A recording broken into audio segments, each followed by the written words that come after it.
Morning, everyone. Welcome to the February the 7th, 2023 regular meeting of the Baldwin County Commission.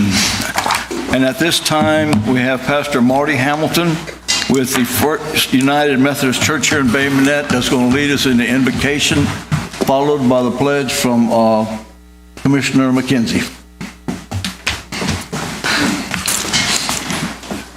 Good morning. Thank you. Let us pray. Holy God, we come before your throne this morning with hearts of gratitude for all the blessings of life. God, you give us wonderful gifts each and every day. The gift of life, the gift of friends and family, the gift of being able to live in such a wonderful community, a gift of being able to live free. Lord, we thank you for each of these gifts, and so for many others, God, that we just live and accept. And Father, we praise you and thank you. Father, as we go about this day, Father, help us to be mindful of those who need your touch, who need to be uplifted and encouraged and strengthened, and Father, and comforted. And Father, we just pray that you'll be with them. We thank you again for the county commission who worked so hard to provide opportunities and guidance and leadership to our communities. And Father, we pray that you will pour out your blessings upon them and upon all the members of the county workforce. And Lord, we just pray that you will continue to watch over us. Lord, be with our military, our law enforcement, our teachers and schools.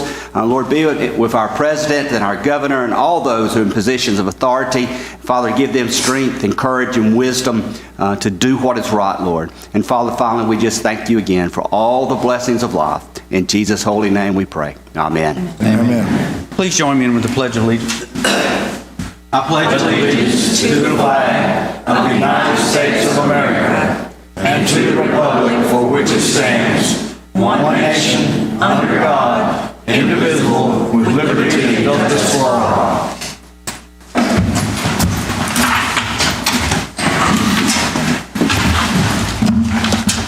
All right, first on business is, do I hear a motion to adopt the minutes from January the 17th, 2023 regular meeting? So moved. Got a motion made by Commissioner Underwood. I'll second. Seconded by Commissioner McKenzie. Any further discussion on this? If not, all in favor signify by saying aye. Aye. The ayes have it. Thank you very much. All right. Next is the financial administration. Payment of our bills. Mr. Chairman, I make a motion that we approve payment of the bills and distribution of taxes which are listed in the Baldwin County Accounts Payable Payments. All right, got a motion made by Commissioner Underwood to pay the bills. I'll second that. Seconded by Commissioner McKenzie. Any further discussion? If not, all in favor signify by saying aye. Aye. Ayes have it. Next is the notification of interim payments. That's just a housekeeping part that we have to do. All right, next is our consent agenda. Ron? Good morning, Mr. Chairman, Commissioners.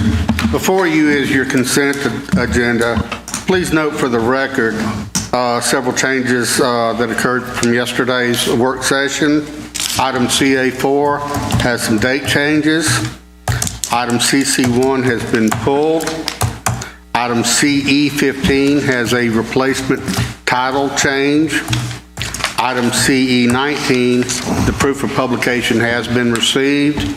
And item CN13 has a replacement item which identifies the financial impact of that agenda item. Okay, Commissioners? Do I hear a motion we approve the consent agenda? Mr. Chairman, I make a motion we approve the consent agenda. Got a motion made by Commissioner Underwood to approve the consent agenda. Any further discussion? Do I hear a second? Who's the second? I'll second. Okay. Seconded by Commissioner McKenzie. Any further discussion? If not, all in favor signify by saying aye. Aye. Aye. Ayes have it.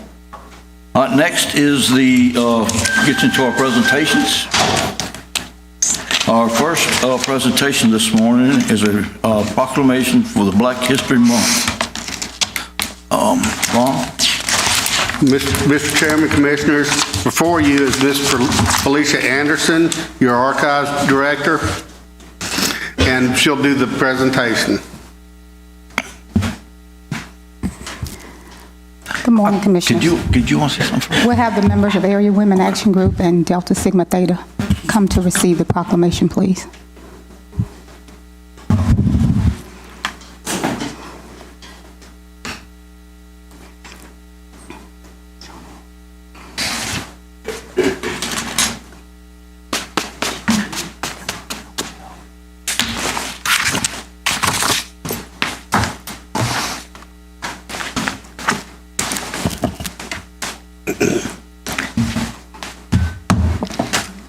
Commissioner McKenzie, I'll read the proclamation.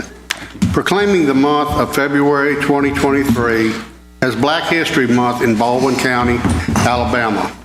Whereas every February, Black History Month serves as both a celebration and a powerful reminder that Black history is American history. Black culture is American culture, and Black stories are essential to the ongoing story of America. And whereas during Black History Month, we celebrate the many achievements and contributions made by African Americans to our economic, cultural, spiritual, and political development. And whereas Black History Month grew out of the establishment of Negro History Week in 1926 by Carter G. Woodson and the Association for the Study of African American Life and History. And whereas Black History Month calls our attention to the continued need to battle racism and build a society that lives up to its ideals. And whereas Black Americans have demonstrated profound moral courage and resilience to help shape our country for the better. In the face of wounds and obstacles, Black Americans can be seen in every part of our society today, strengthening and uplifting their communities. The Baldwin County Commission continues to work toward becoming an inclusive community in which all citizens, past, present, and future, are respected and recognized for their contributions and potential contributions to our country and county. The Baldwin County Commission is proud to honor the history and contributions of African Americans throughout our county. And whereas, as we celebrate Black History Month, let us continue to fight for the equality, opportunity, and dignity to which every Black American is due in equal measure, and we encourage all citizens to celebrate our diverse heritage and culture and continue our efforts to create a world that is more just, peaceful, and prosperous for all. Now therefore, be it proclaimed by the Baldwin County Commission in regular session assembled that we hereby proclaim February 2023 as Black History Month in Baldwin County, Alabama.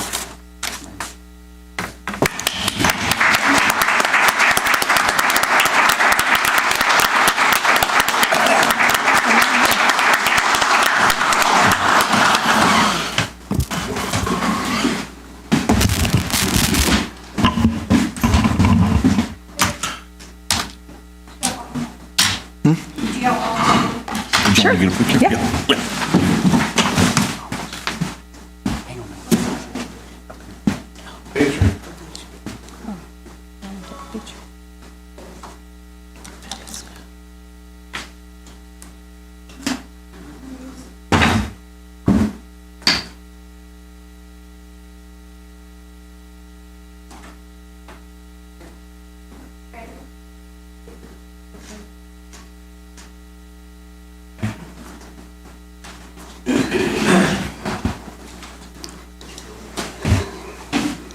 Thank you, Commissioners.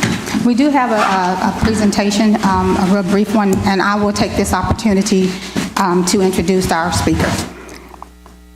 She is a native of Vicksburg, Mississippi.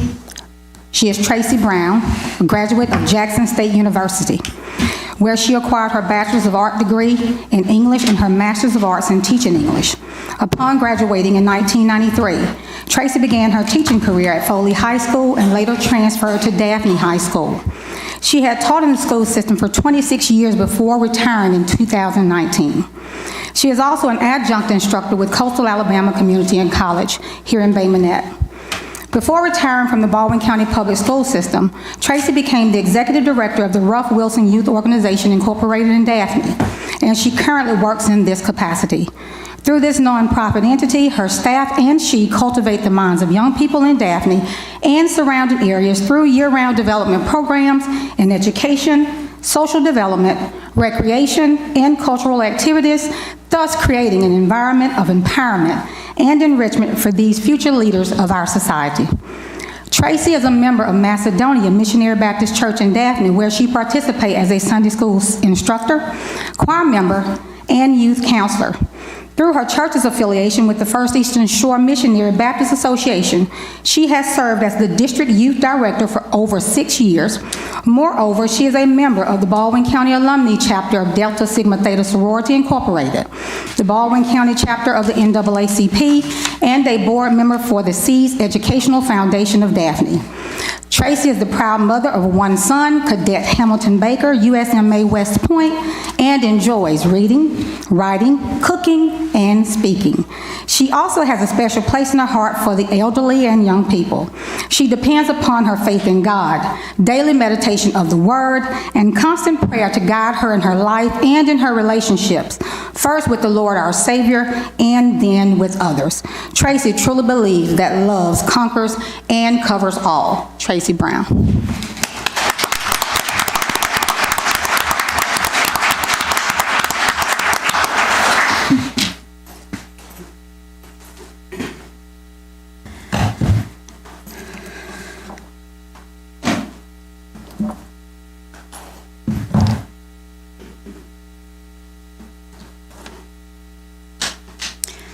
To the Honorable District 1 Commissioner James E. Ball, Honorable District 2 Commissioner Matthew P. McKenzie, Honorable District 3 Commissioner Vice Chair Billy Joe Underwood, Honorable District 4 Commissioner Chairman Charles E. Gruber, Commission Administrative Staff and appointed boards, and all gathered today, be it physically or virtually. Good morning. Good morning. In 2021, I stood before you to better expose the importance of Black History Month. I appreciated the hospitality and reception of my presence and message. Yet on this 7th day of February, 2 years later, I appear before you again to address this assembly and commemorate this year's celebration of the few days of which Dr. Carter G. Woodson deemed as Black History Week, thus becoming Black History Month in 1976. I am grateful for the trustworthiness of Archives and History Director Felicia Anderson for this opportunity. These few days of Black History Month allow individuals across the country to hear the voices of the ancestors who have paved the way for people whose past, although tainted with moments of despair and disdain, survived to create paths of justice over stony roads of injustice and healing from the bitter chastening rods of degradation. This month was designed to herald their names and recall their actions of courage in a nation whose soil is still unsettled in many areas, but grounded enough to produce harvests of innovators, movers, and shakers. Black History Month 2023, one more time to lift every voice and sing. The Association for the Study of African American Life and History indicates that the national theme of this year's celebration, Black Resistance, explores how African Americans have resisted historic and ongoing oppression in all forms, especially the racial terrorism of lynching, racial pogroms, and police killings since the nation's earliest days. Furthermore, the association states, quote, "Every advance, improvement in our quality of life, and access to the levers of power to determine our destination has been achieved through struggle. Black people had to consistently push the United States to live up to its ideals of freedom, liberty, and justice, not just for us, but for all," end quote. When Director Anderson graced me with this task, I must admit that I pondered over presenting this thought in front of this commission and this assembly. She asked me on December 20th, 2022, and I accepted her invitation almost 3 weeks later. This theme is difficult to discuss to anyone, be it his or her ethnicity, age, gender, or other categorical factors we use in our society. When I peruse the historical canvas of this nation, from her inception to now, my eyes notice the various hues of change captured against the background of struggle. The infamous words of Patrick Henry to the Second Virginia Convention on March 23rd, 1775 at St. John Church in Richmond, Virginia, sparked a flame of desperation to defend the colonists' freedom from the British government, even if this effort cost the lives of those who sought it. "Give me liberty or give me death." In no other way had the colonists breached through the stone walls of injustice except through war, and from that conflict, that struggle, on July 4th, 1776, America gained her independence. Change occurred because of a struggle, an intense, inflamed, and inevitable struggle that began a ripple of necessary trouble to ensure freedom's continued fight to stay afloat on a sea of indifference. This tumultuous tide of indifference washed ashore some children of another land whose destination was destitution, disgrace, and despair. In spite of their confounded purpose, these children survived. As they witnessed America's planting of seeds of injustice in the land of the free and the home of the brave, their descendants would also see this harvest of confusion, not just for themselves, but for children of diverse backgrounds and socioeconomic status. Yet the riptide of necessary trouble would often appear to remind those struggling to survive to remain hopeful, for the trouble, the necessary trouble, in the water would bring about continual change for all of America's children. Hence, America will deal with the wheat and the tares of this harvest until an eternal separation occurs. But in the meantime, all of us can personify the powerful words of the late Congressman John Lewis. Quote, "Don't get lost in a sea of despair. Be hopeful, be optimistic. Our struggle is not the struggle of a day, a week, a month, or a year. It is the struggle of a lifetime. Never be afraid to make some noise and get in good trouble, necessary trouble," end quote.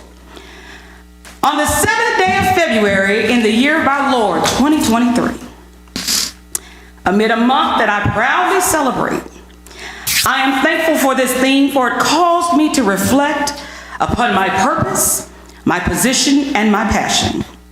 The changes caused by Black resistance have shifted this nation, not only for African Americans, but for all of America's children, whether they are accepted at the table of justice or forced to make their own place setting.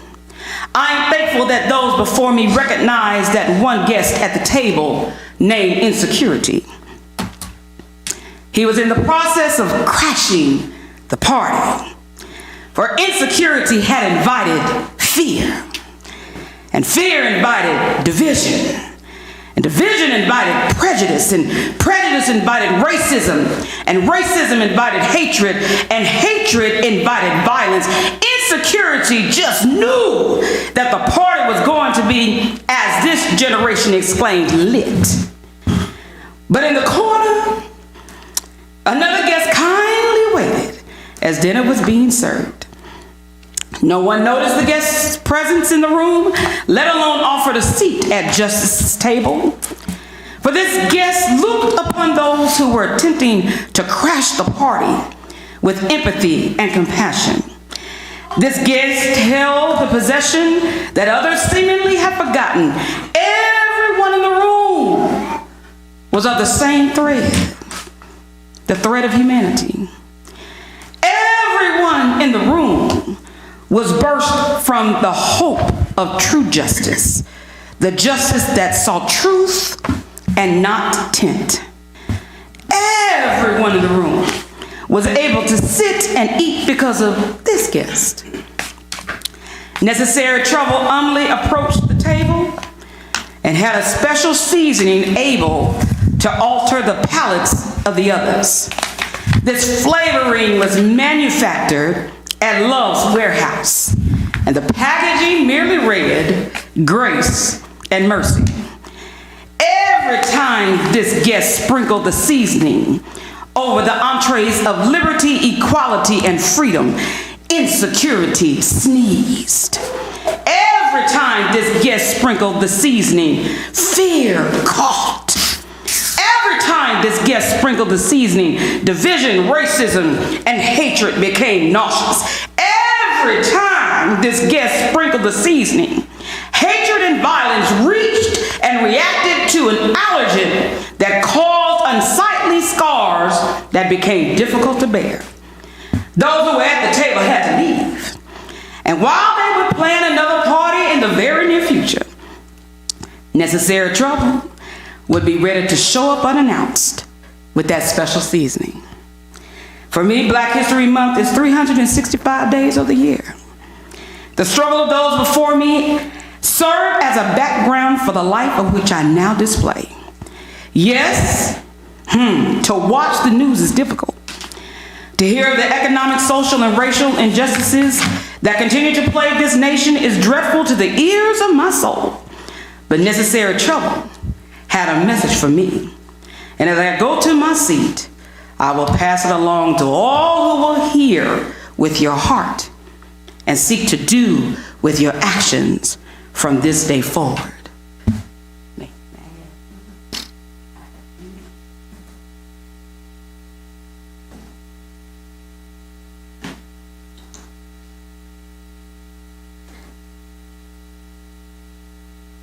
So before me, I have a message from Necessary Trouble.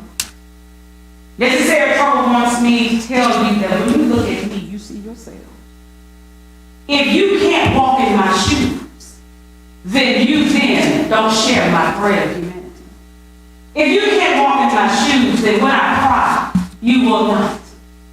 If you can't walk in my shoes, then when I feel hurt and pain, you will continue to close your eyes and turn your heads to what it is that is quite obvious. Do you see me? Because I see you. Do you see me? Because I see you. Do you see me? Because I see you. Necessary Trouble has a message, and that message is, let's walk in each other's shoes. But when we walk in each other's shoes, we'll continue to see each other as one and not as separate. You are my brother. You are my sister. Necessary Trouble says, amen.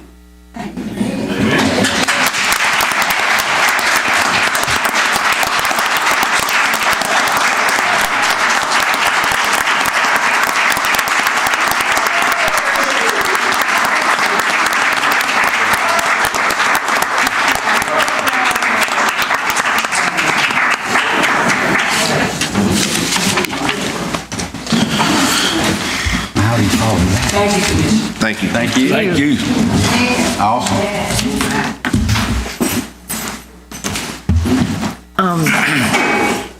Mr. Chairman, may I say something real quick? Yes, please. Before she sneaks out of here, because sometimes she does that. I wanted to mention that Felicia Anderson has been, she's been selected as the Woman of the Year for the local Area Women Action Group. And we know how much she does, and it's so great to know that she's being recognized by the local group for her civic actions and all that she does for her community, and it's so fitting that she received this recognition during Black History Month. But as you said, Ms. Brown, it's 365 days a year, okay? And there was I want to also follow up, and I just want to say congratulations, Felicia. Thank you for bringing and inviting Ms. Brown today, because I remember a couple years ago, if you don't get goosebumps when she speaks, then something's not right with you, okay? You need to check yourself. So I want to just say that the last thing in your bio said that love conquers and covers all, and that is so true. That is, part of the commandments that Jesus gives us, And so I just want to tell you that I appreciate you guys for coming today. And I didn't want Felicia to sneak out of here because she's good at that, okay? She's very humble, and she likes to kind of, drift in and out. Next thing you know, she's gone. And I'm like, before she got out the door, I wanted to make sure. And really, I don't even care if I embarrass her, because I wanted her to get recognized. Thank you. Thank you. All right, Commissioners, do I hear a motion that we proclaim February 2023 as Black History Month? So moved. Second. Okay. All right. You can take Got a motion by Commissioner Ball, second by Commissioner Underwood. Any further discussion? I'd just like to say thank you all so very much. And Ms. Brown, thank you for the uplifting speech that you gave. We all have to work together, and we're all children of God. That's right. And we just need to work together and try to, make this world a better place to live. And I thank you for that. Any other comments?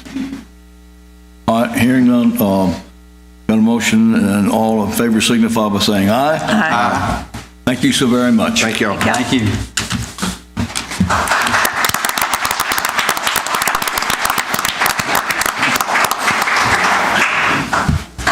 Next, we have Ms. Deidre Annick. Good morning. Good morning. I don't know how to follow that. I do my best. Woo. That's hard. That's a hard one. Phenomenal. So this year, this is our second annual retiree recognition ceremony, and I'm very honored to be able to present this again.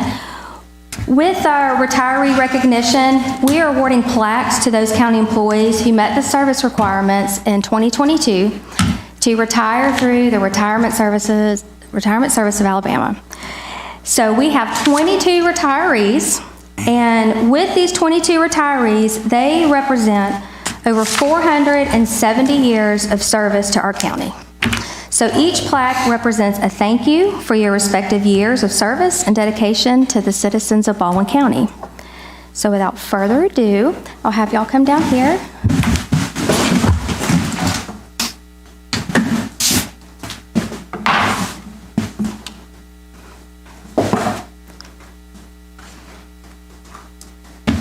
Our first employee today is Kevin Carroll with our Bay Minette Highway Department, and he retired with 31 years of Baldwin County service.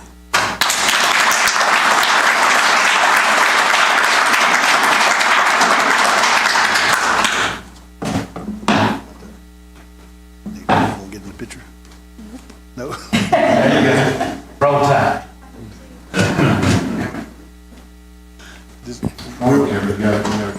I think I figured out these two are in the middle. So I was, real quick, I was outside talking to him, trying to talk him into coming back, and he said, Joey, he said, work or my 4 cruises I got planned this year. So, no, I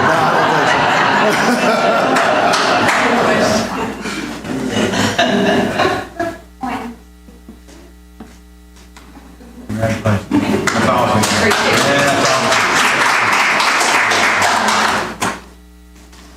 Next, with our Juvenile Detention Center, we have Tawana Bishop and 29 years of Baldwin County service.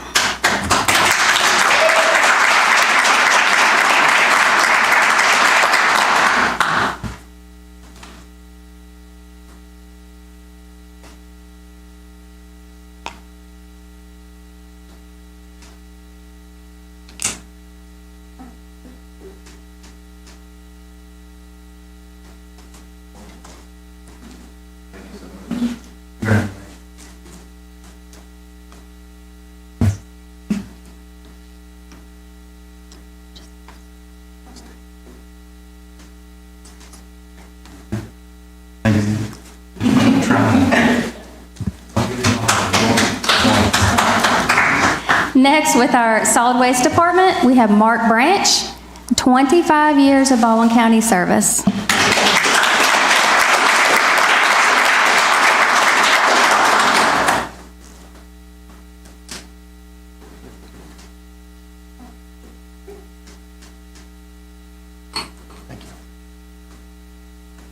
Good to see you.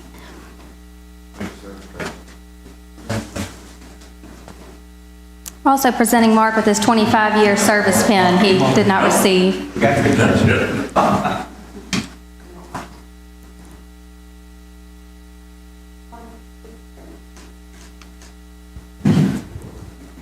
Next, with our Juvenile Detention Center, we have Stephen Ward, 25 years of Baldwin County service.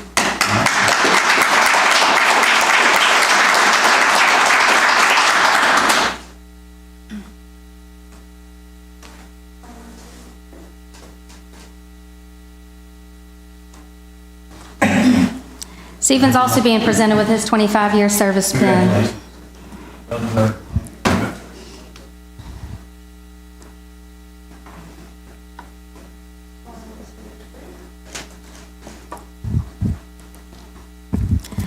From our Revenue Commission, we have Ms. Sonia Hicks, 25 years of Baldwin County service.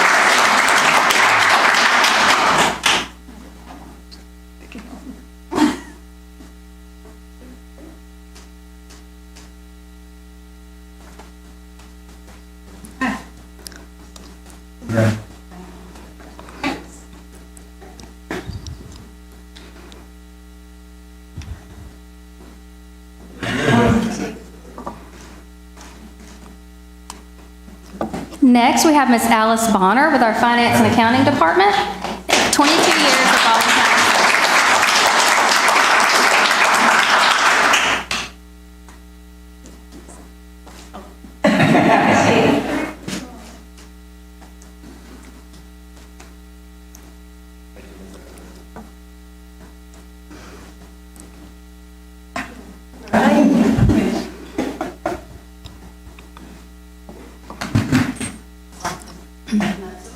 No, you take it.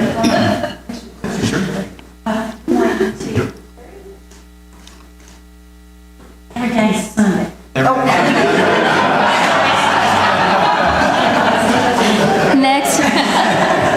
Next, we have Ms. Elaine Giles with our probate office. She had 20 years of Baldwin County service and 22 years of total public service.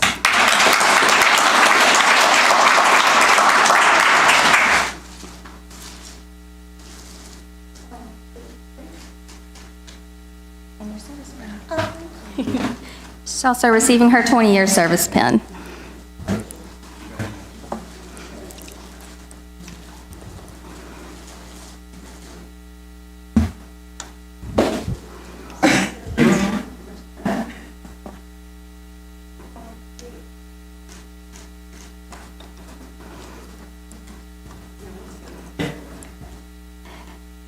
So next we have Mr. Anthony McDaniels. He was supposed to be attending this morning but was unable to make it, but he has 16 years of Baldwin County service but 20 years of total service, so we'll give him a round of applause.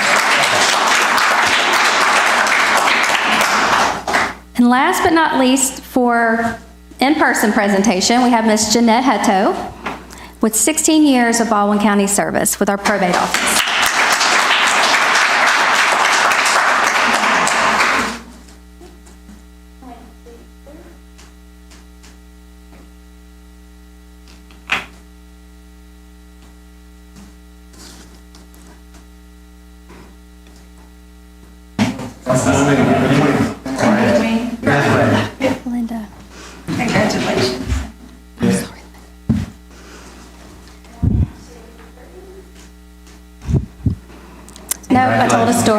have one more. We have one more. I'm sorry, Miss Linda Lee with Planning and Zoning. It's not bad. Whew. It's 16 years of Baldwin County service. I'm not going to come out of work, I want my. She did.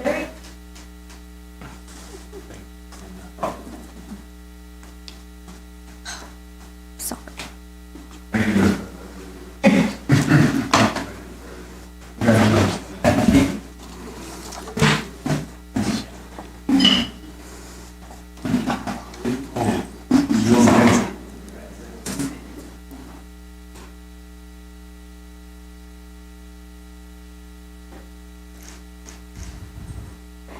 Thank you. So we'll give these retirees right here one last round of applause.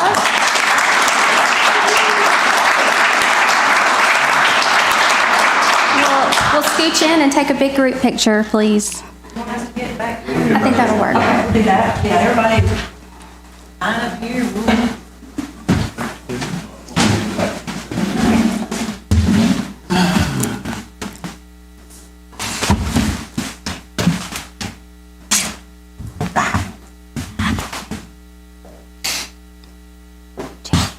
Oh, we don't know this one. Yeah. I'm standing by my name.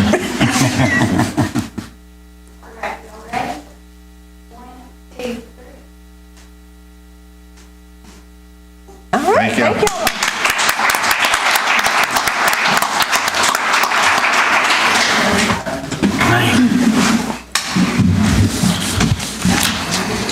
So we do have several more retirees for 2022 that were unable to attend today.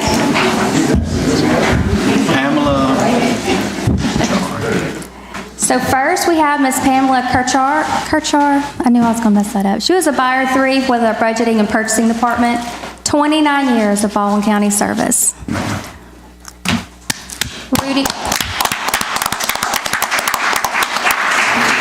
Rudy Kennedy with our JDC, 23 years of Baldwin County service. Samuel Williams with our solid waste department with 23 years of Baldwin County service. Brenda Treywick with our revenue commission with 22 years of Baldwin County service. Catherine White and Denise Gray, both in our public records division and probate office. Catherine with 20 years and Denise also with 20 years.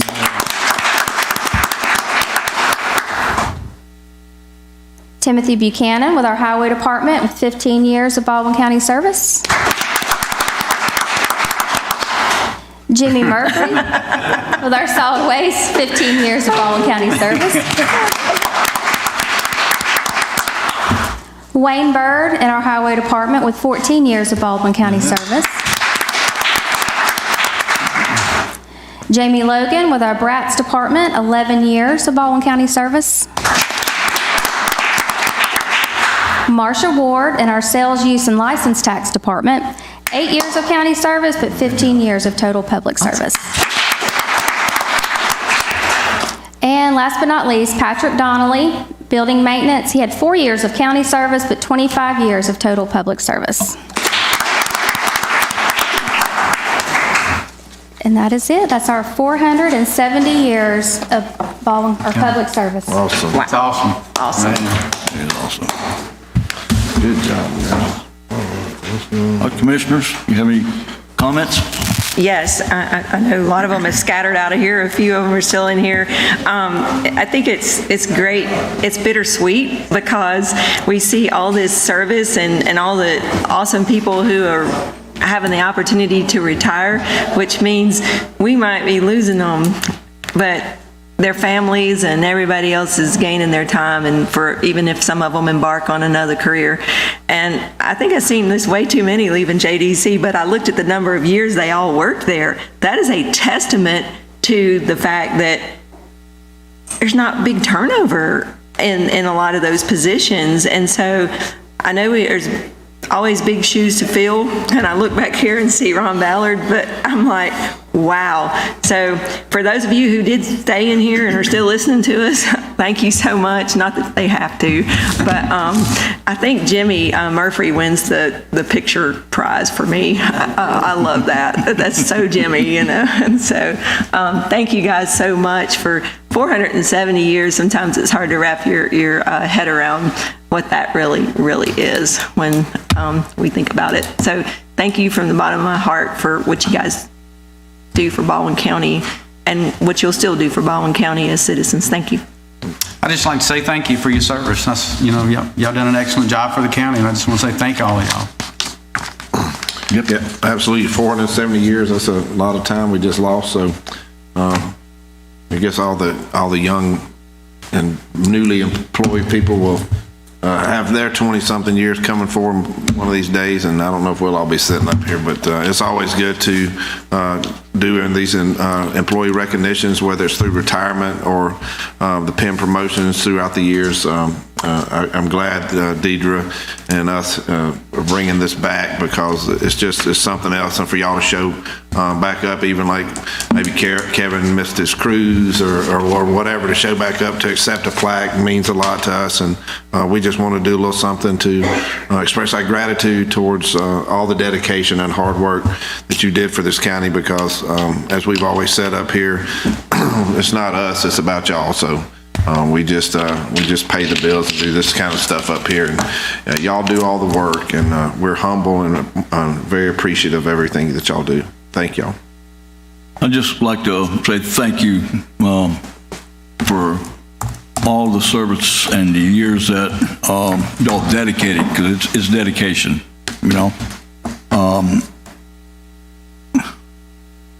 It's a passion that grows on you, and when you stay that long, you know, you kind of when you leave, you kind of the camaraderie that you built through all the years, you miss it so much, because that was part of our life.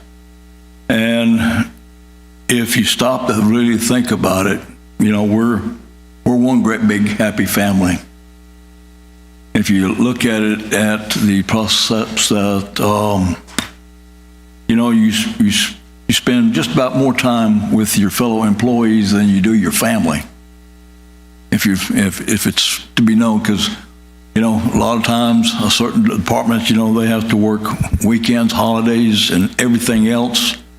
And, you know, they don't get to spend that time with their family, but, you know, they have a family, a work family. And that is very strong, because it's a partnership we all build with each other. And I just want to thank each and every one of y'all for the dedicated service that you gave to Baldwin County. 470 years is a long, long, long time. So thank y'all. Well said, Chairman, well said. That was awesome. Okay, next, we have no public hearings. Next is other staff recommendation, administration. Yes, Mr. Chairman. First item is item FA1, which is Resolution 2023-54, dissolving the Baldwin County Animal Control Advisory Committee. Okay. Mr. Chairman, I'll make a motion we approve that recommendation to dissolve it. Okay, we have a motion made by Commissioner Underwood, seconded by Commissioner Ball, to approve resolution number 2023-054, dissolving the Baldwin County Animal Control Advisory Committee. Any further discussion? If not, all in favor signify by saying aye. Aye. The ayes have it.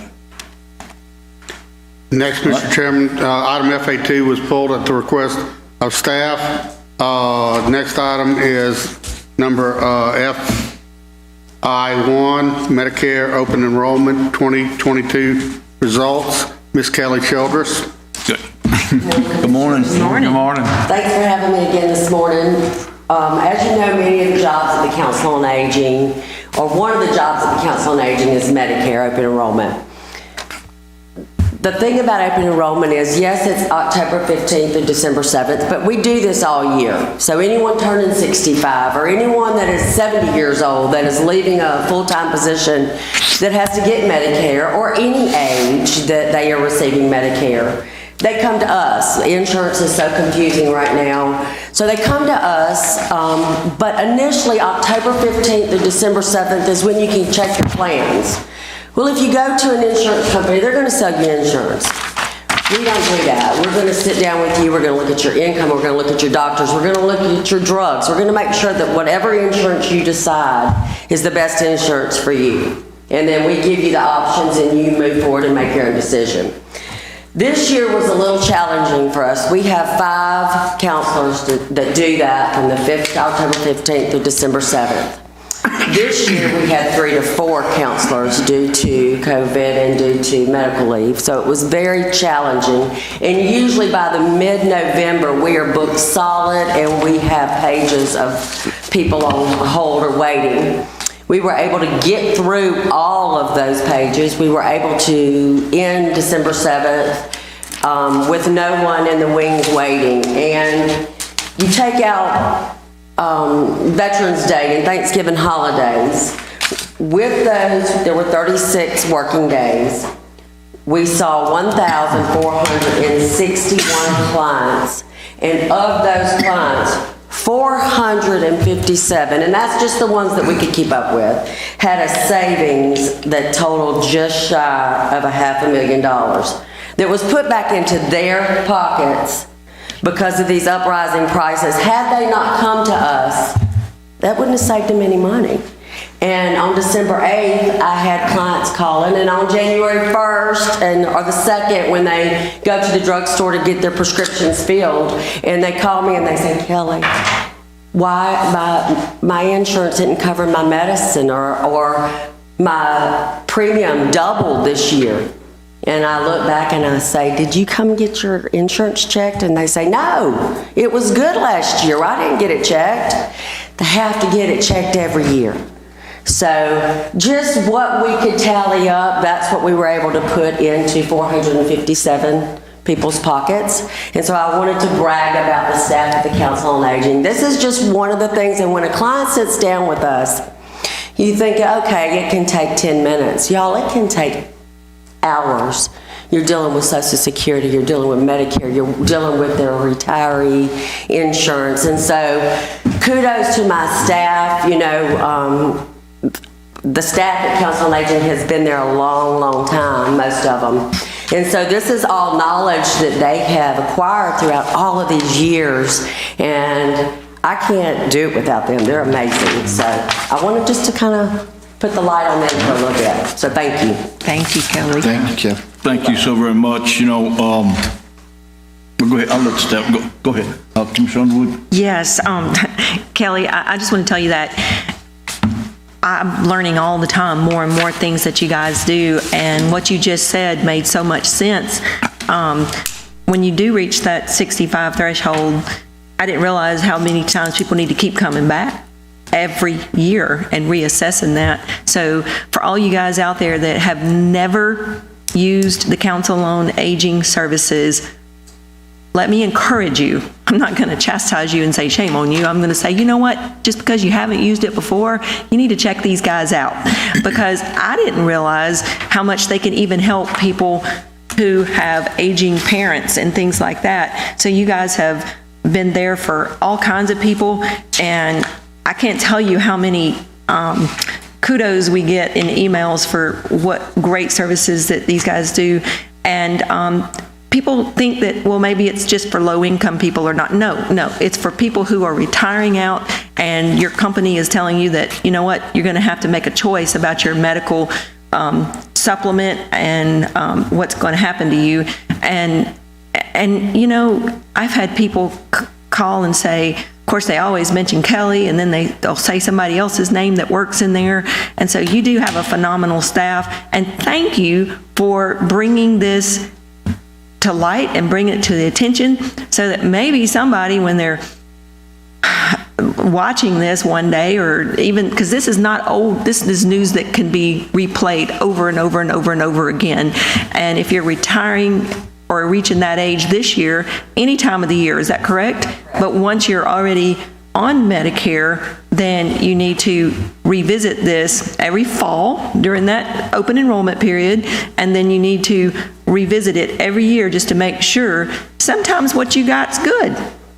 Sometimes there's nothing better. But you know what? It's that peace of mind that you get from having these people who have been there for a long time and have seen all the changes that happen over and over again.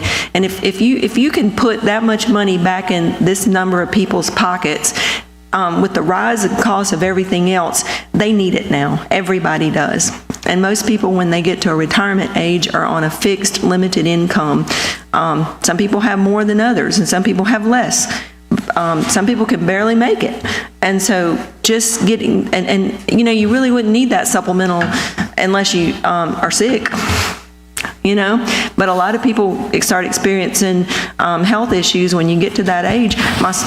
She'll probably get mad at me if I say it, but one of my sisters turned 65 this year. I'm turned 55, so she's 10 years older than me. Well, she went to the doctor, and she was like, had this cough, and they tested her for everything. She didn't have any of the viruses. She didn't have COVID. She didn't have flu. She didn't have ESV, but she had bronchitis. And she said, all of a sudden, they started treating me like I was going to die because I was 65. She said, they were like, oh, you're 65. You can't let this turn into anything. And she was like, wow, you know what? So when you get to be that age, you got to start looking out for other stuff. She said, I thought the doctor's office was going to go nuts. Hopefully she won't be watching this. But anyways, thank you, Kelly. I know I'm a little long-winded, but I appreciate you. Commissioner McKenzie? Kelly, just thank you and your staff. 13 years or 12 years from now, I'll be 65, so I'll be probably coming to see you. So, if you're still working here. So I just want to say thank you. Please tell your staff, and I'll go by there too and talk to them. But thank you. Thanks, Kelly. I just want people to know that this isn't just for 65 people, 70-year-old people. This is for anybody of any age that has maybe recently got a disability claim as well. Once you file a disability claim and are recognized as being disabled by the federal government, you have no choice but to have Medicare as your primary insurance.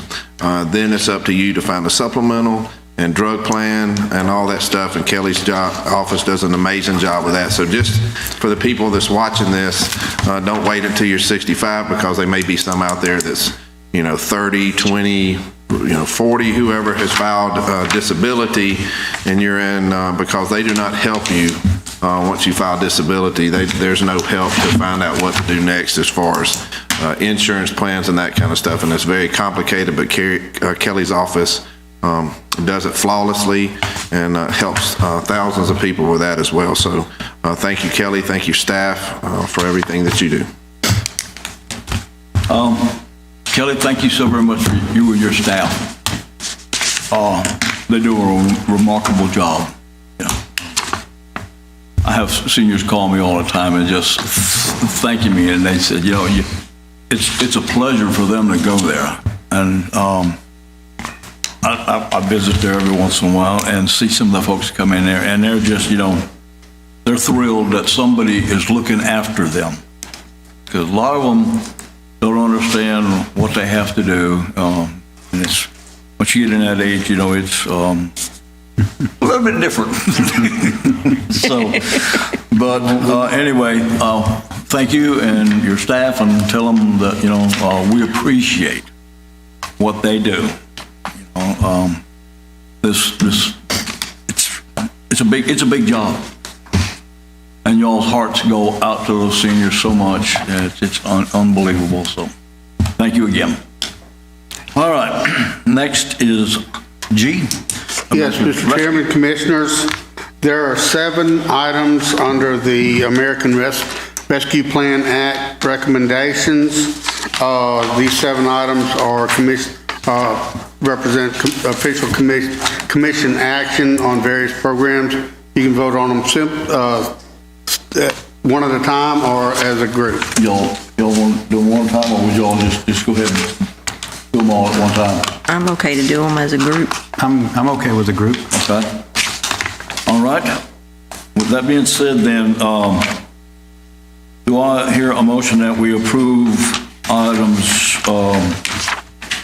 that are in the GA section from GA 1 to GA 8? That's 7. 7. 8 is was the update. Update. Okay. Okay, I'll make a motion that we approve items GA 1 through GA 7. Do we need to note for the record? Commissioner Underwood to accept the items from GA 1 to GA 7. Including the replacement attachment as noted in GA 6. Okay. Yeah, amend that motion, yeah. Second. Second by Commissioner Ball. Any further discussion? If not, all in favor, signify by saying aye. Aye. Okay. All right. Next is the addendums. We have one addendum, which is HA1. Yes, Mr. Chairman. Item HA1 deals with competitive bid number WG 23-03, which is Lillian Boat Launch and Park Fishing Pier, Boardwalk, and Bulkhead Restoration Project for the Baldwin County Commission. This addenda deals with a change order, a $12,000, $500 change order, which deals with the contractor picking up a derelict boat in the waterway. All right, commissioners, you've heard staff's recommendation. I make a motion that we approve HA1. HA1. You got a motion made by... In my discussion, I just want to say, make sure if we do, if somebody comes up and do this again, make sure they get it approved before we... They do it. Hang on just a second. We got to have a second before you do discussion. Sorry, didn't mean to... I'll second the motion. Now we can You got a do second discussion. motion? All right, got a motion made by Commissioner McKenzie, second by Commissioner Ball. So the Any discussion... further discussion? Just that, make sure we get it approved before it comes in front of us. I've got a question for our attorney. Picking up a boat in the middle of a waterway is not our property. The waterway is not county property. How do we justify spending for the removal of a boat in a waterway that's either state or federal property? Is the boat, I understood from yesterday, is maybe located where we're doing some other improvements to a pier or something like that? Right. Okay, and the land abutting the water there is county-owned park? Is that right? Okay, so then we would have the riparian rights, I guess would be the best way to justify that, into the water as long as we're not interfering with the rights of navigability. And so if the boat is an abandoned boat, and I don't know that for a fact, but that's what folks said yesterday, then it would be interfering with our ability to exercise our riparian rights and build or repair the pier. That would be probably the best thing I could come up with. I know we had our discussion yesterday in the work session that Commissioner Gruber noted that probably can't find any identification on that boat, and I find that not to be right. I would like that boat under some type of investigation and get the serial number off that, because I would like whoever owned that boat to give us $12,500 as a letter from you. I mean, that's how this works. Yeah. I can't believe that people just lose a boat and just call it gone. I mean, I get it that storms take it away and stuff, but it's still your boat.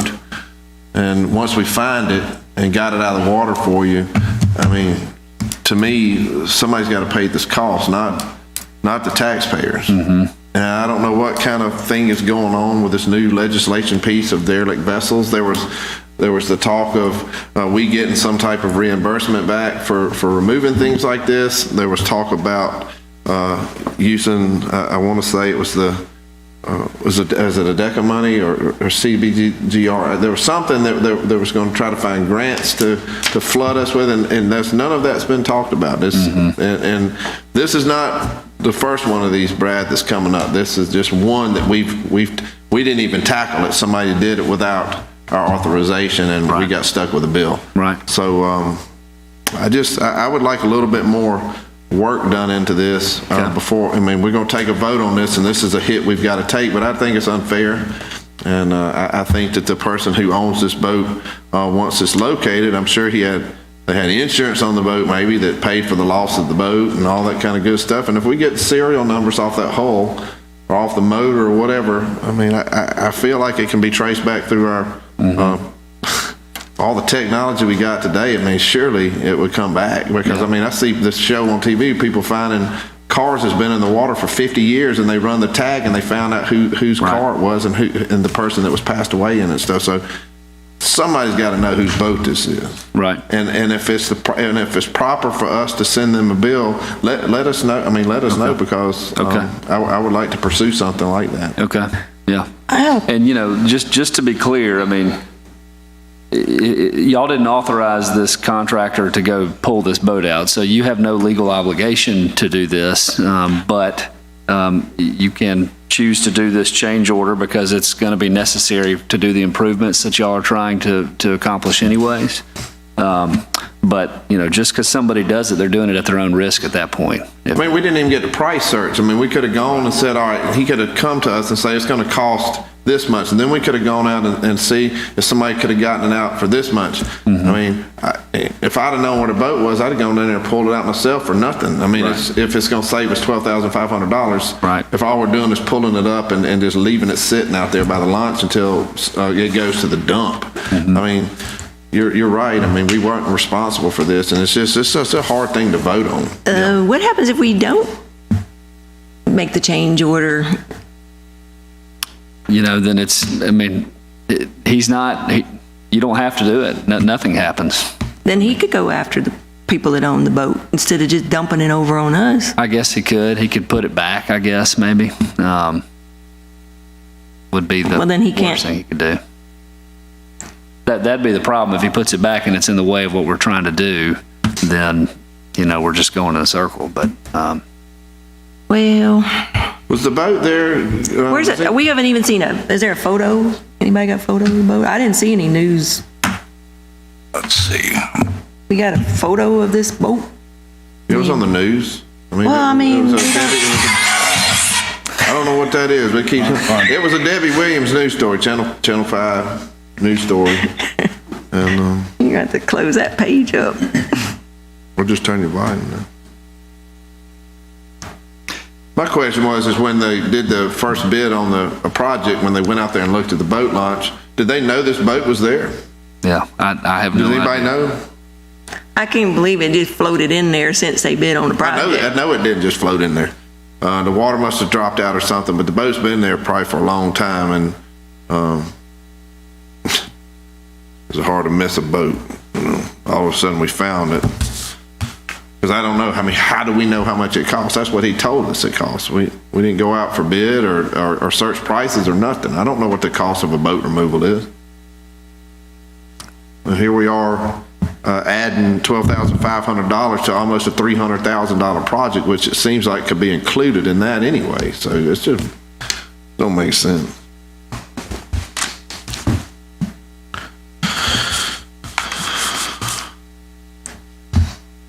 I guess taking the hit to get the boat launch done, then that's what we got to do.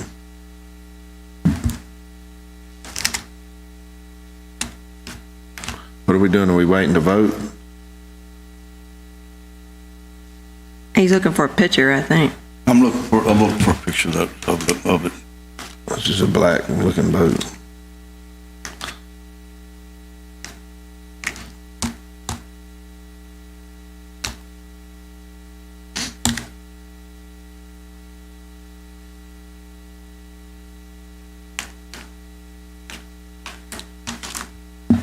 That's a picture of the boat right there.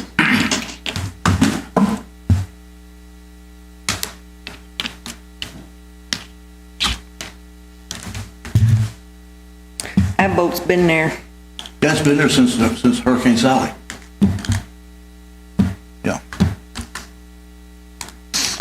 And the pier was wrecked, so there was nothing, nobody could use the pier. But when you go out there and bid on something, don't you go look at it at the job, or you just bid sight unseen?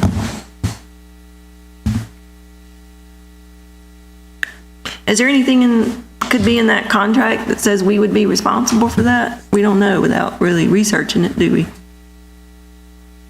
I'd have to look. I mean, it's not uncommon for construction contracts on the ground if you encounter circumstances under the ground that aren't knowable beforehand, that things can be changed. But I know people have change orders a lot of times for various things, but sometimes it's just taken for granted that,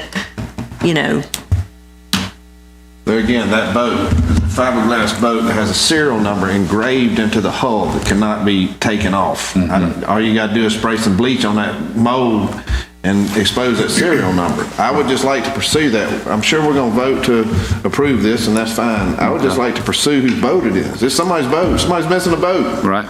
Sure. And if we find that person, we can send them a bill. Whether they pay it or not is another thing. But I feel like is that legal? Can we do that?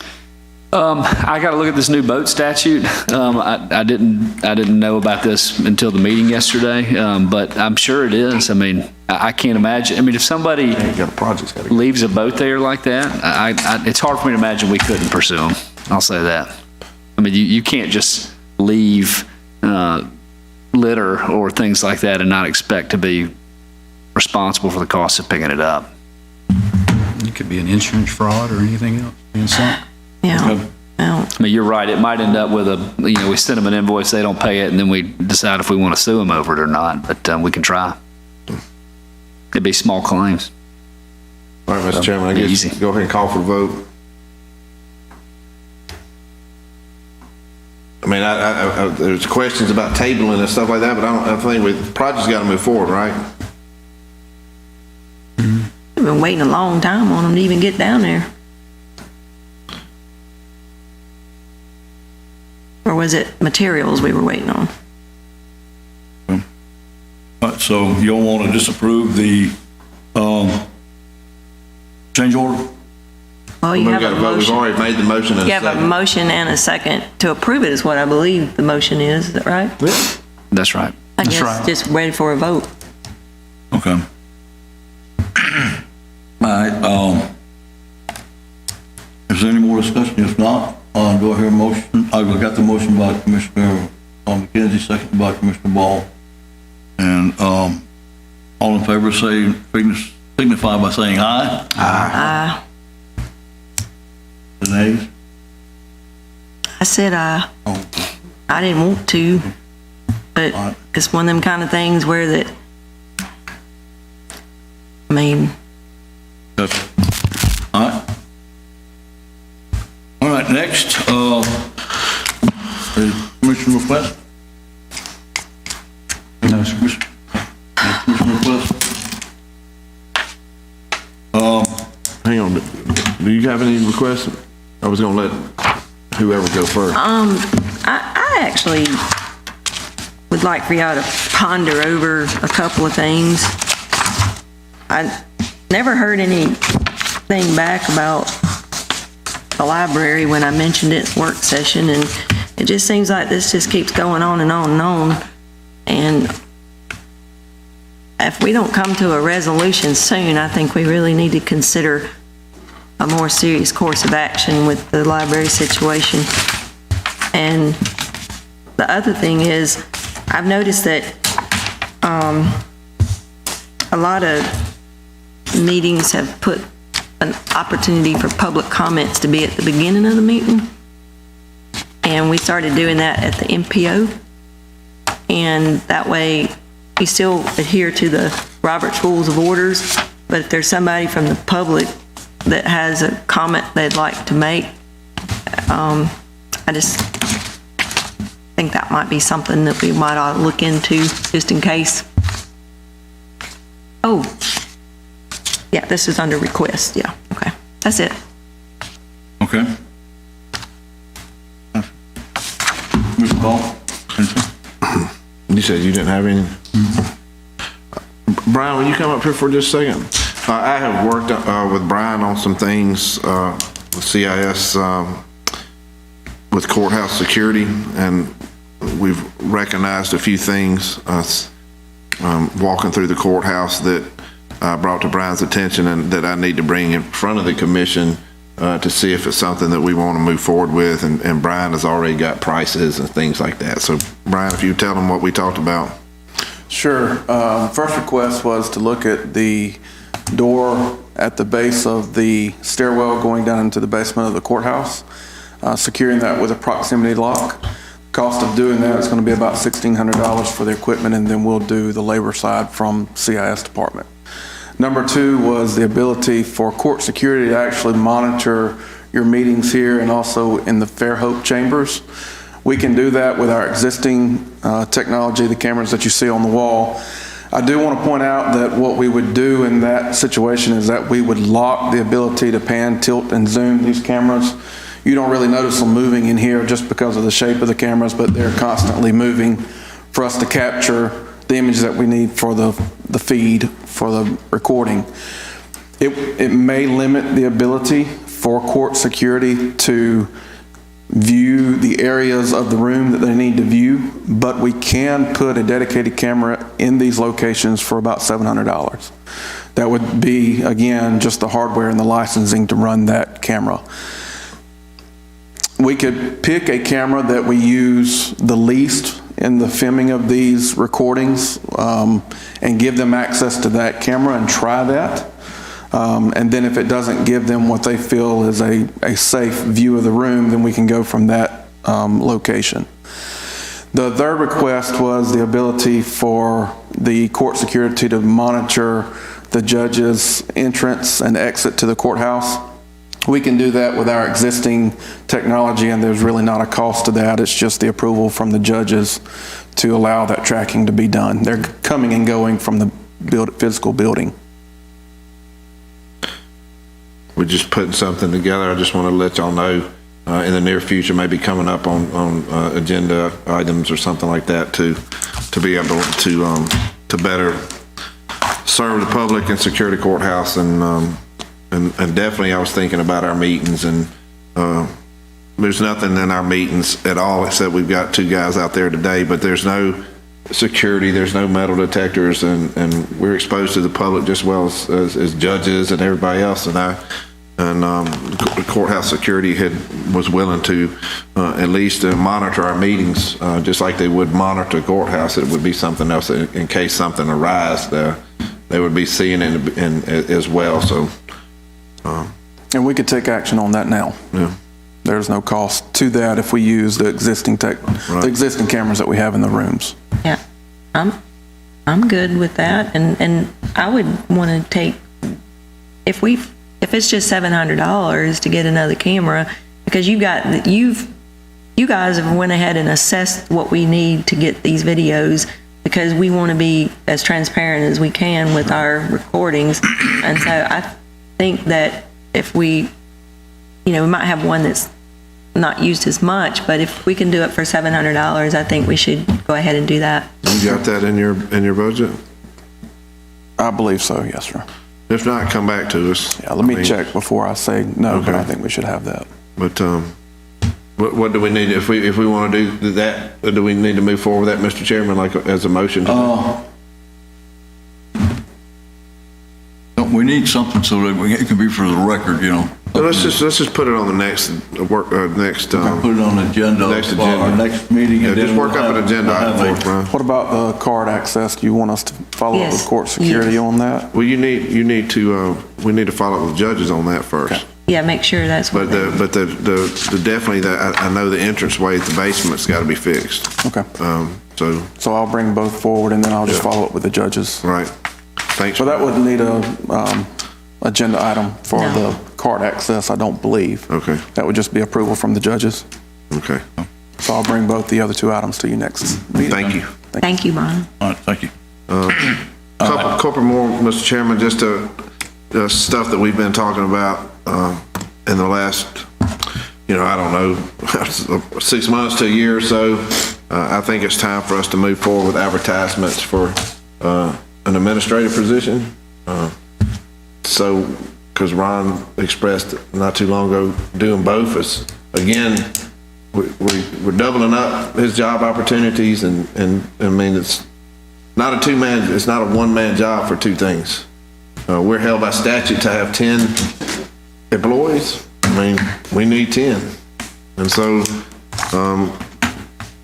I would like to entertain that idea of searching for a county administrator again, and us come up with what we want in a county administrator.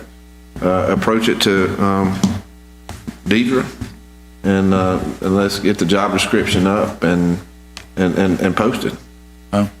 If that's everybody's wishes. What about the budget director? We're going to bring up a county administrator. I'd like to see, let's put something for a budget director, because Ron... We got all the jobs are basically out there.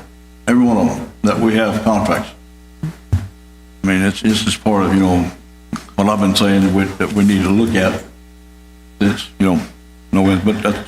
but anyway, if y'all want to start advertising, I didn't know if y'all wanted to first make an offer to Ron if he wants it. Let's see what happens tonight. Before I go any further. I want to see what happens with Sonny Brassfield. Okay. Okay. All right. You got one more request.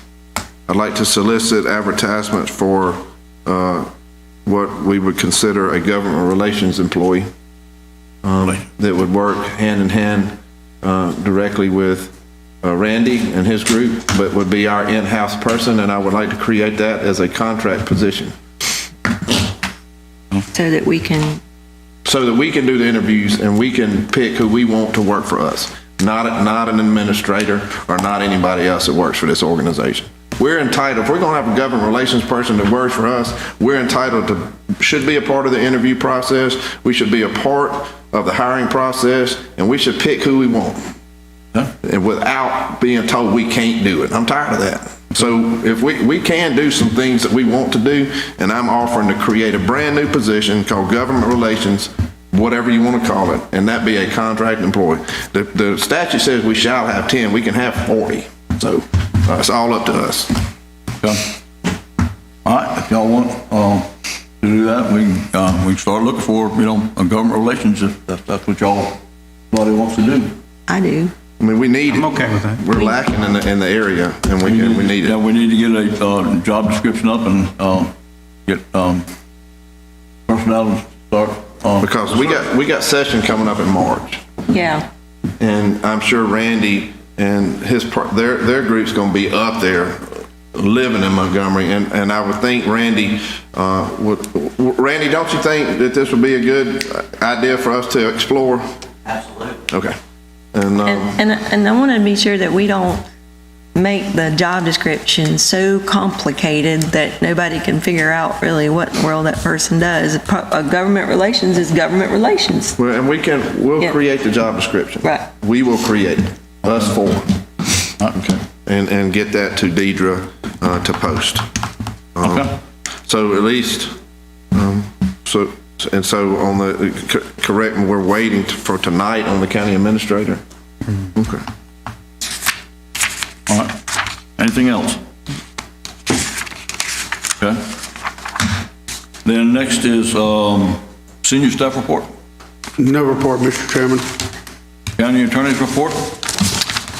No report, but I will get with whoever I need to get with in the department heads about investigating this boat further and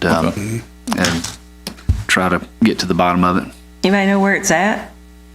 Has it already been dumped in the landfill by chance? I don't know where it's at. I hope not. I didn't even think of that a while ago. For the record, we have a similar situation in sales tax, dealing with boats that are being sold. And so my group will take the charge on doing the research. We'll find it. Okay. Okay. No public comments. Press questions? Commission comments? Anybody? Commissioner Underwood? Comment? You go first. I mean, we always say the same stuff. just thank you for everybody that's being here. Ron, you're here. I hate to see you go, but you've got to take care of your family.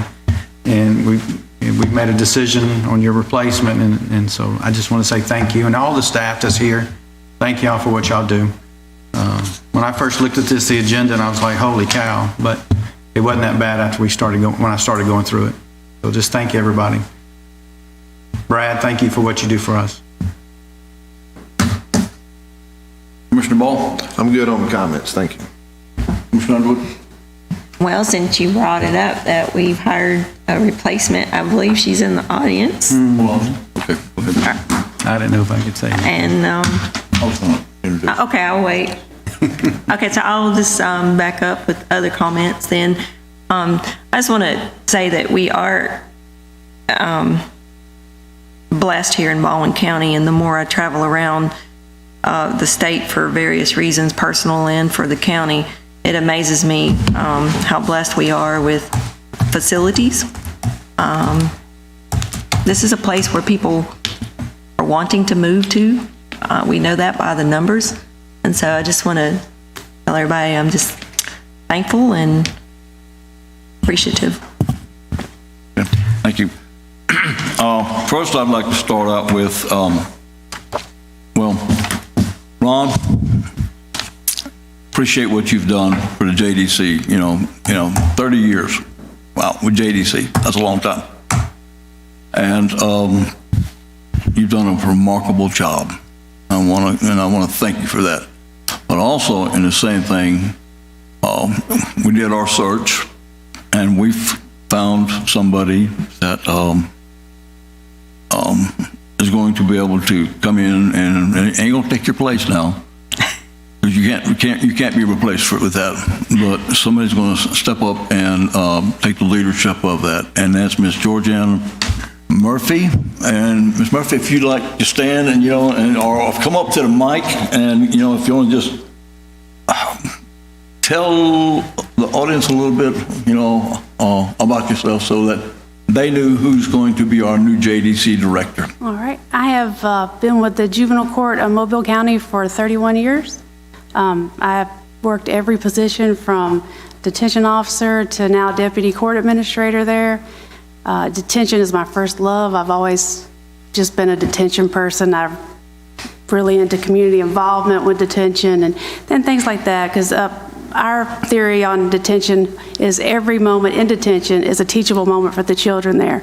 So we try to give them little bits of wisdom to take on later in their lives. I am married. Together, my husband and I have 5 children.